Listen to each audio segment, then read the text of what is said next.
ರಾಜ್ಯದ ಪೂರಾ ಕಡೆಟ್ ಡಯಾಲಿಸಿಸ್ ವ್ಯವಸ್ಥೆಡ್ ಆತಿನ ಗೊಂದಲದ ಬಗೆಟ್ ಆರೋಗ್ಯ ಸಚಿವರು ದಿನೇಶ್ ಗುಂಡೂರಾವ್ ಕುಡ್ಲಡ್ ಪ್ರತಿಕ್ರಿಯೆ ಕೊಡ್ತಿರು. ಡಯಾಲಿಸಿಸ್ ವ್ಯವಸ್ಥೆ ಯಾನ್ ಆರೋಗ್ಯ ಸಚಿವೆ ಆಪಿನೆಕ್ ದುಂಬು ಗೊಂದಲಡ್ ಉಂಡು. ದುಂಬುದ ಸರ್ಕಾರ ರಡ್ ಏಜೆನ್ಸಿ ಕೊಡ್ದಿತ್ತಿರು ಅಕ್ಲು ಸರಿಟ್ ನಡಪಾಯಿಜೇರು. ಸಿಬ್ಬಂದಿಲಿಗೆ ಸಂಬಳ ಸರಿ ಕೊಡ್ತಿಜೇರು. ಅಕ್ಲೆನ ESI PF ಕಟ್ಟುದಿಜೇರು. ರಾಜ್ಯ ಸರ್ಕಾರ ಕಟ್ಟೆರಿಗೆ ತೂವೊಂದುಂಡು. ಐಕು ದುಂಬು ಆ ಏಜೆನ್ಸಿಲೇನು ಬ್ಲಾಕ್ ಲಿಸ್ಟಿಗೆ ಪಾಡುನ ಬೇಲೆ ಆವೊಂದುಂಡು. ನಮ್ಮ ಸರ್ಕಾರ ಈ ವ್ಯವಸ್ಥೆನ ಸರಿ ಮಲ್ಪುನ ಬೇಲೆ ಮಲ್ಪುಂಡು.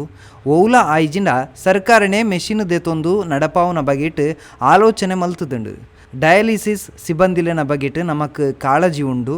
ಅಕ್ಲೆಗ್ ದಾಲ ಸಮಸ್ಯೆ ಆವಂದಿಲೆಕ ತೂವೊನ್ನುವ ಪಂದ್ ಕುಡ್ಲಡ್ ಆರೋಗ್ಯ ಸಚಿವರು ದಿನೇಶ್ ಗುಂಡೂರಾವ್ ಪಂಡೆರು. ಅಂಚೆನೆ ಭ್ರೂಣ ಹತ್ಯೆ ಪ್ರಕರಣದ ಬಗೆಟ್ ಪಾತೆರಿನ ಆರು. ಭ್ರೂಣ ಹತ್ಯೆದ ಬಗೆಟ್ ಯಾನು ಪೂರ ಕಡೆಟ್ ಭೇಟಿ ಕೊಡ್ತೆ ಜನಕಲೆಡ ಪಾತೆರದ ಮಾಹಿತಿ ಪಡೆಯೊಂದೆ. ಬೊಕ್ಕ CMಡ CID ತನಿಖೆಗೂ ಕೊರಿಯರೆ ಕೇನೊಂಡೆ. ಅಂಚ CID ತನಿಖೆ ಆವುಡು ಪಂಡದು CM ಆದೇಶ ಮಲ್ತಿರು. ಈ ಸತೀಶ್ ನಮ್ಮ ಆಯುಷ್ ಅಧಿಕಾರಿ ಈ ಪ್ರಕರಣಗಳ ಅರ್ನ ಆತ್ಮಹತ್ಯೆಗಳ ಲಿಂಕ್ ಉಂಡಾಂದು ತೂವು ನೋಡಾಪುಂಡು. ಕೆಲವು ಗುಪ್ತಚರ ಮಾಹಿತಿ ತೆರೆಯು ನೋಡಾಪುಂಡು. ತನಿಖೆಡ್ದು ಬೊಕ್ಕ ನಿಜಾಂಶ ತೆರಿದು ಬರ್ಪುಂಡು ಪಂಡಿರು.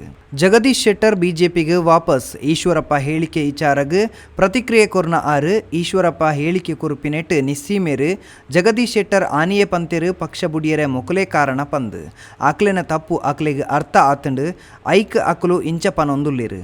BJP ಅಹಂಕಾರದ ಪಾತ್ರಲೇನು ಬುಡೋಡು ಪಂಡಿರು. ಕುಡ್ಲಡ್ ಕುಡೋರ ನೈತಿಕ ಪೊಲೀಸ್ ಗಿರಿ ಹೆಚ್ಚ ಆಯ್ನ ವಿಚಾರದ ಬಗೆಟ್ ಮಾಧ್ಯಮದಕ್ಲೆನ ಪ್ರಶ್ನೆಗೆ ಉತ್ತರ ಕೊರ್ನ ಆರು. ನೈತಿಕ ಪೊಲೀಸ್ ಗಿರಿತ ಬಗೆಟ್ ಕಟ್ಟುನಿಟ್ಟಿದ ಕ್ರಮಕ್ಕೆ ಸೂಚನೆ ಕೊರ್ತಾ ಕೋಮುವಾದ ನೈತಿಕ ಪೊಲೀಸ್ ಗಿರಿತ ಅಗತ್ಯ ಇಜ್ಜಿ. ಜನಕಲೆಗ್ ಜೀವನ ನಡಪಾಯರಿಗೆ ಅಭಿವೃದ್ಧಿ ಬೋರ್ಡು ಅವು ಮಾತ್ರ ಇತ್ಯದ ಅಗತ್ಯ. ಪ್ರಜಾಪ್ರಭುತ್ವಡ್ ಬೇತೆ ದಾಲ ಮಲ್ಪೆರೆಗಳ ಅವಕಾಶ ಇಜ್ಜಿ ಪಂದ್ ಸಚಿವರು ಪಂಡಿರು. ನೋಡಿ, ಈಗ ಈ ಡಯಾಲಿಸಿಸ್ನ ವ್ಯವಸ್ಥೆ ನಾನು ಆರೋಗ್ಯ ಸಚಿವನಾಗಿದ್ದ ದಿವಸದಿಂದನೂ ಕೂಡ ಬಹಳ ಗೊಂದಲದಲ್ಲಿ ಇರ್ತಕ್ಕಂಥದ್ದು. ಅಲ್ಲಿ ಯಾವ ಏಜೆನ್ಸಿಗೆ ಹಿಂದೆ ನಾವು ಕೊಟ್ಟಿದ್ದೋ ಅವರ ಕಾರ್ಯನಿರ್ವಹಣೆ ಕೂಡ ಅದರ ಬಗ್ಗೆ ಸಾಕಷ್ಟು ಸಮಸ್ಯೆಗಳಿತ್ತು. ಹಿಂದಿನ ಸರ್ಕಾರ ಇದ್ದಾಗ 2 ಏಜೆನ್ಸಿಗಳಿಗೆಲ್ಲ ಕೊಟ್ಟಿದ್ರು. ಒಂದು ಏಜೆನ್ಸಿ ಅವರು ಮಧ್ಯದಲ್ಲೇ ಕೆಲಸ ಬಿಟ್ಟು ನಿಲ್ಲಿಸಿದ್ರು. ಸೊ ಆ ಒಂದು ಸೆಂಟರ್ಗಳೆಲ್ಲ ಇನ್ನೊಂದು ಏಜೆನ್ಸಿ ಯಾರು ಒಂದು ಕರ್ನಾಟಕದ ಒಂದು ಭಾಗದಲ್ಲಿ ನಡೆಸ್ತಾ ಇದ್ರು ಅವ್ರಿಗೆ ವಹಿಸಿದ್ರು. ಸೊ ಇದರಲ್ಲಿ ಸಾಕಷ್ಟು ನ್ಯೂನತೆಗಳು ಮತ್ತು ಗೊಂದಲಗಳಿತ್ತು. ಅನೇಕ ಕಡೆ ನಿರ್ವಹಣೆ ಸರಿ ಇರಲಿಲ್ಲ ಮತ್ತು ಅವರಿಗೆ ಸಂಬಳಗಳು ಸರಿಯಾಗಿ ಕಟ್ತಾ ಇರಲಿಲ್ಲ. ನಾವೇ ಎಷ್ಟೊಂದು ಮಧ್ಯ ಪ್ರವೇಶ ಮಾಡಿ ಅವರಿಗೆ ನ್ಯಾಯ ಕೊಡಿಸುವಂಥ ಕೆಲಸಗಳು ಮಾಡಿದ್ದೇವೆ. ಸರ್ಕಾರದಿಂದನೇ ಅವ್ರನ್ನೆಲ್ಲ ಏಜೆನ್ಸಿಯವ್ರನ್ನ ಕೂಡ ಕರೆಸಿ ಅವ್ರಿಗೆ ಹಣ ಬಿಡುಗಡೆ ಮಾಡಿಸಿದ್ರು ಕೂಡ ಹೇಳಿದ್ದೀವಿ. ಸಂಬಳ ಕೊಡ್ಸೋಕ್ಕೆಲ್ಲ ಹೇಳಿದ್ದೀವಿ.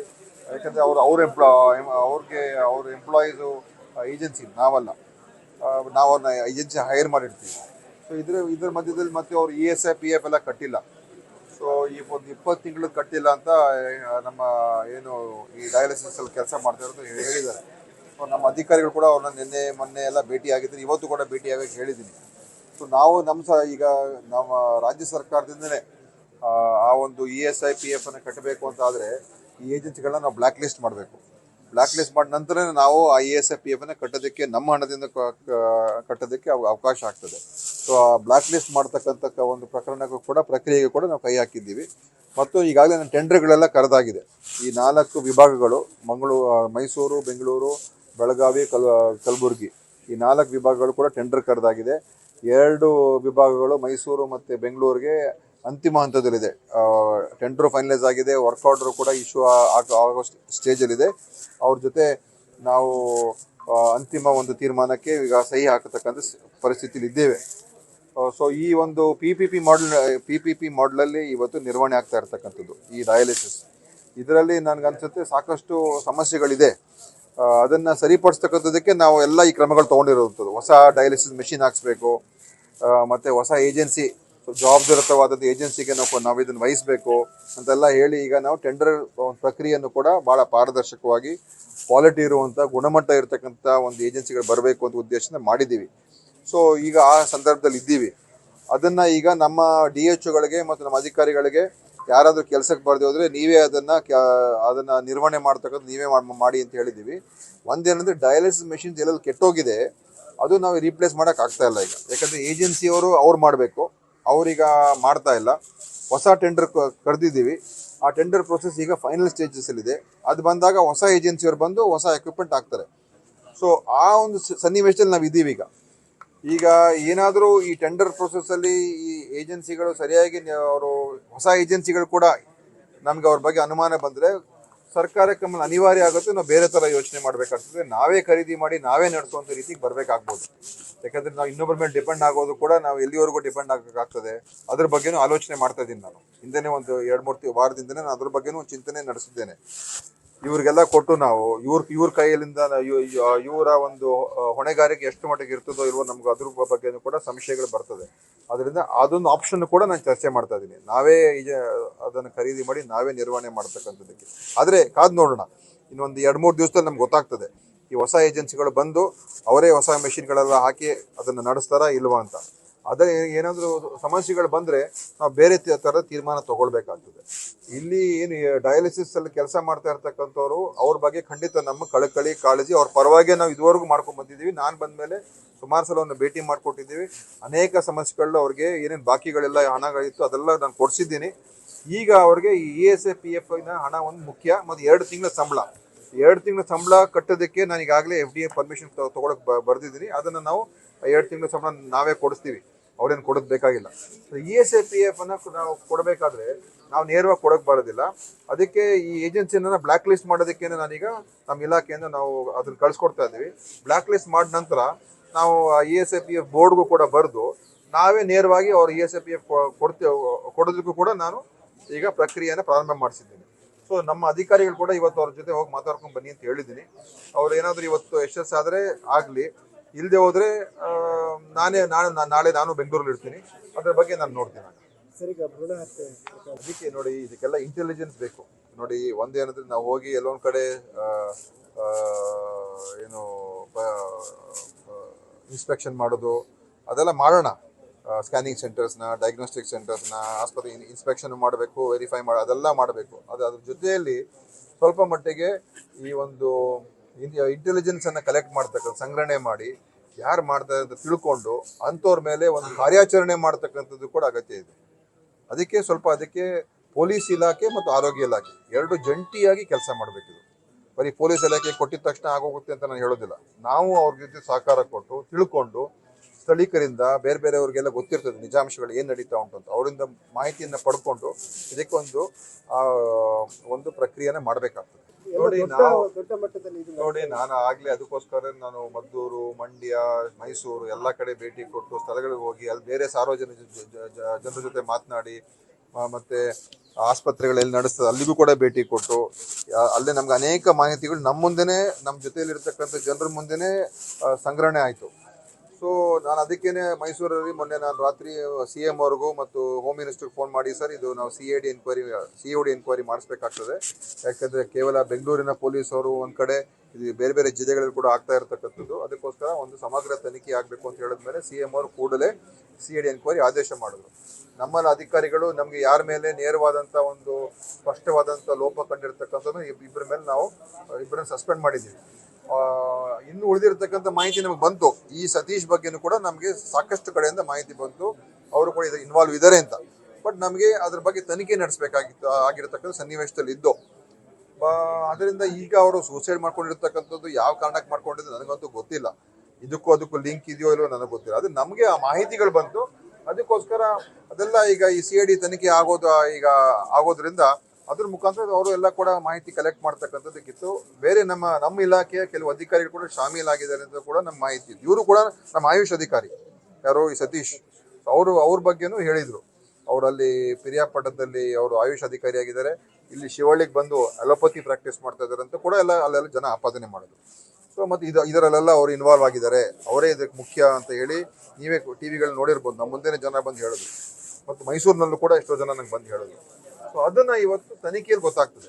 ಬಟ್ ಈ ಆತ್ಮಹತ್ಯೆಗೂ ಇದಕ್ಕೂ ನಾನು ಅದ್ರ ಬಗ್ಗೆ ಎಲ್ಲ ಮಾತಾಡೋಕೆ ಹೋಗೋದಿಲ್ಲ. ಯಾಕಂದರೆ ಅದು ಯಾವ ಕಾರಣಕ್ಕಾಗಿದೆ, ಏನಾಗಿದೆ, ಅದು ಪೊಲೀಸ್ ತನಿಖೆಯಿಂದಲೇ ಗೊತ್ತಾಗ್ತದೆ. ಅದ್ರ ಬಗ್ಗೆ ಕ್ರಮ ತಗೊಳ್ಳೋಕೆ ಹೇಳಿದ್ವಿ ನಾವು. ಪೊಲೀಸ್ ಅವರಿಗೆ ಕಟ್ಟುನಿಟ್ಟಿನ ಕ್ರಮ ತಗೊಳ್ಬೇಕು. ಯಾರೂ ಕೂಡ ಈ ನೈತಿಕ ಪೊಲೀಸ್ಗಿರಿ ಆಗಿರ್ಬೋದು, ಕೋಮುವಾದವನ್ನು ಬೆಳೆಸೋದಕ್ಕಾಗಿರ್ಬೋದು, ಅಂಥದ್ದಕ್ಕೆ ಯಾವುದೂ ಅವಕಾಶ ಕೊಡಬಾರ್ದು. ಜನರಿಗೆ ಶಾಂತಿ ಬೇಕು, ನೆಮ್ಮದಿ ಬೇಕು, ಉದ್ಯೋಗ ಬೇಕು, ಅಭಿವೃದ್ಧಿ ಬೇಕು. ಅವ್ರಿಗೆ ಅವರ ಜೀವನ ನಡೆಸೋದಕ್ಕೆ ಸರ್ಕಾರಗಳಿಂದ ಕಾರ್ಯಕ್ರಮಗಳಾಗಬೇಕು. ಇವರು ಅದನ್ನು ಬಿಟ್ಟು ಬರೀ ಇದನ್ನೇ ಮಾತಾಡಿಕೊಂಡು ತಿರುಗಾಡ್ಕೊಂಡಿದ್ರೆ ಎಷ್ಟು ದಿವಸದ ಜನ ಇದ್ರ ಮೇಲೆ ಬದುಕಕ್ಕಾಗ್ತದ? ಆಗೋದಿಲ್ಲ. ಸೊ ಇದ್ರ ಬಗ್ಗೆ ನಾವು ಕ್ರಮ ಆಲ್ರೆಡಿ ಹೇಳಿದ್ದೀವಿ. ಎಲ್ಲಾದರೂ ಕೂಡ ಲೋಪದೋಷ ನಾನು ಅದನ್ನು ಕೂಡ ಮಾತನಾಡ್ತೀನಿ. ಅದು ನೋಡ್ತೀವಿ. ಅದ್ರ ಬಗ್ಗೆ ಸ್ವಲ್ಪ ಗೊಂದಲ ಇದೆ, ಅದನ್ನು ಸರಿಪಡಿಸ್ತೀವಿ. ಸರ್, ಈಗ ತಾವು ಜಿಲ್ಲಾ ಉಸ್ತುವಾರಿ ಸಚಿವರಾಗಿದ್ದೀರಿ. ಈ ಕ್ಷೇತ್ರದಲ್ಲಿ ಕೂಡ MP ಎಲೆಕ್ಷನ್ಗೆ ಸಿದ್ಧತೆ ನಡೀತಾ ಇದೆ. ಯಾವ ಸ್ಟ್ರಾಟಜಿ, ಯಾವ ಅಭ್ಯರ್ಥಿ, ಹೇಗೆ ಇನ್ನು ನೋಡೋಣ, ಇನ್ನೂ ಎಲ್ಲ ನೋಡೋಣ. 30 ವರ್ಷಗಳಿಂದ ಇಲ್ಲಿ ಸೋಲ್ತಾ ಬಂದಿದೆ ಕಾಂಗ್ರೆಸ್. ಯಾವ ರೀತಿಯಲ್ಲಿ ಗೆಲ್ಲಿಕ್ಕೆ ಮಾಡ್ತಾ ಇದೆ? ಈಗ ಮಾಡೋಣ, ಈಗ ನೋಡೋಣ. ಅಂತಿಮವಾಗಿ ಜನರ ಒಂದು ವಿಶ್ವಾಸವನ್ನು ಗಳಿಸ್ಬೇಕು, ಜನರ ಪ್ರೀತಿಯನ್ನು ಗಳಿಸ್ಬೇಕು. ದ್ವೇಷ ಕಟ್ಕೊಂಡು ನಾವು ರಾಜಕಾರಣ ಮಾಡಕ್ಕೆ ಹೋಗಬಾರ್ದು. ಜನ ಯಾರಿಗೆ ಸಪೋರ್ಟ್ ಮಾಡ್ತಾರೆ ಅದನ್ನು ನಾವು ಗೌರವಿಸಬೇಕು. ಅದರಿಂದ ಇವತ್ತು ನಾವು ಎಲ್ಲರನ್ನೂ ಕೂಡ ಒಗ್ಗೂಡಿಸಿ ನಾವು ಎಲ್ಲರನ್ನೂ ಕೂಡ ತೊಗೊಂಡು ಹೋಗ್ತಕ್ಕಂಥ ಪ್ರಯತ್ನ ಮಾಡೋಣ. ಪ್ರಾಮಾಣಿಕ ಪ್ರಯತ್ನವನ್ನು ಮಾಡ್ತೀವಿ. ಜನರ ವಿಶ್ವಾಸವನ್ನು ಗಳಿಸೋದಕ್ಕೆ ಪ್ರಯತ್ನ ಮಾಡ್ತೀವಿ. ಅದಕ್ಕಿಂತ ಬಿಟ್ಟು ಬೇರೆ ಇದೇನು ಮಾಡೋಕ್ಕಾಗಲ್ಲ ಪ್ರಜಾಪ್ರಭುತ್ವದಲ್ಲಿ. ಯಾಕಂದರೆ ಜನರ ಮನಸ್ಸನ್ನು ಗೆದ್ರೆ ತಾನೇ ನಾವು ಗೆಲ್ಲೋದು. ಆ ಮನಸ್ಸನ್ನು ಗೆಲ್ಲುವಂಥದ್ದಕ್ಕೆ ನಾವು ಏನು ಮಾಡಬೇಕು ಅಂತ ಖಂಡಿತವಾಗಿ ನಾವು ಅದನ್ನು ಒಂದು ಪ್ರಯತ್ನವನ್ನು ಮಾಡ್ತೀವಿ. ಅದಕ್ಕೆ ನಾವು ಗಂಭೀರವಾಗಿ ಪರಿಗಣಿಸಿದ್ದೇವೆ. ಇದು ದೊಡ್ಡ ಜಾಲ ಇದೆ. ಇದನ್ನು ಖಂಡಿತವಾಗಿಯೂ, ಯಾಕಂದರೆ ಇವತ್ತು ಹೆಣ್ಣು ಶಿಶುಗಳ ಸಂಖ್ಯೆ ಕಮ್ಮಿ ಆಗ್ತಾ ಇರೋದ್ರಿಂದ ಈ ಲಿಂಗಾನುಪಾತ ಇವತ್ತು ಹೆಣ್ಮಕ್ಳದು ಗಂಡು ಮಕ್ಳದು ವೇರಿಯೇಷನ್ ಹೆಚ್ಚಾಗ್ತಾ ಇರೋದ್ರಿಂದ ಎಲ್ಲೋ ಒಂದು ಕಡೆ ಇದೊಂದು ಸಾಮಾಜಿಕ ಪಿಡುಗು ಕೂಡ. ಮತ್ತು ಇದರಿಂದ ಒಂದು ಸಾಮಾಜಿಕ ನಮ್ಮ ಜನರ ಮನಸ್ಥಿತಿಗೂ ಕೂಡ ಇದೊಂದು ಪ್ರತಿಬಿಂಬ ಅಂತ ಹೇಳ್ಬೋದು. ಯಾಕಂದರೆ ಜನರು ಬಯಸ್ತಾ ಇದ್ದಾರಲ್ಲ, ಹೆಣ್ಮಗು ಅಂತ ಹೇಳಿದ ತಕ್ಷಣ ಬೇಡ ಅಂತ ಹೇಳ್ತಕ್ಕಂಥ ಒಂದು ಆ ಕೆಟ್ಟ ಆಲೋಚನೆ ಬರಬೇಕಾದ್ರೆ ಎಲ್ಲೊಂದು ಕಡೆ ನಮ್ಮ ಸಮಾಜದಲ್ಲಿ ಈ ಥರ ಯೋಚನೆಗಳು ಇದೆಯಲ್ಲ ಅಂತ ನಮಗೆ ನೋವಾಗ್ತದೆ. ಅದ್ರ ಜೊತೆಯಲ್ಲಿ ಇದನ್ನು ನಿಲ್ಲಿಸುವಂಥ ಕೆಲಸಕ್ಕೆ ಕೂಡ ನಾವು ನಮ್ಮ ಇಲಾಖೆಯಿಂದ ಮತ್ತು ಎಲ್ಲವನ್ನು ಕೂಡ ನಾವು ಸ್ಪಷ್ಟವಾಗಿ ಮಾಡಬೇಕಾಗ್ತದೆ. ಅದಕ್ಕೆ ನಾವು ಇದಕ್ಕೆ ಒಂದು ಬೇರೆ ಏನು ಕಾರ್ಯವಿಧಾನಗಳಿದೆ ಇನ್ನೂ ಗಟ್ಟಿ ಮಾಡ್ತಕ್ಕಂಥದ್ದಕ್ಕೆ ಮತ್ತು ಇದನ್ನು ನಿಲ್ಲಿಸುವಂಥದ್ದಕ್ಕೆ ಏನು ಮಾಡಬೇಕು ಅಂತ ನಮ್ಮ ಇಲಾಖೆಯಲ್ಲಿ ಈಗಾಗಲೇ ನಾವು ಒಂದು ಇದನ್ನು ರೆಡಿ ಮಾಡಿ ಅಂತ ಹೇಳಿದ್ದೀನಿ ನಾನು. ಕಾನೂನು ಏನಾದರೂ ಬದಲಾವಣೆ ತರಬೇಕಂತ ಅದನ್ನು ಕೂಡ ನಾವು ನೋಡ್ತಾ ಇದ್ದೀವಿ. ಮತ್ತು ಇನ್ವೆಸ್ಟಿಗೇಷನ್ನು ಇದು ವ್ಯಾಪಕವಾಗಿ ಆಗಬೇಕು. ಇದರಲ್ಲಿ ನಿಜಾಂಶ ಏನಾಗಿದೆ ಅಂತ ಕೂಡ ತಿಳ್ಕೋಬೇಕು.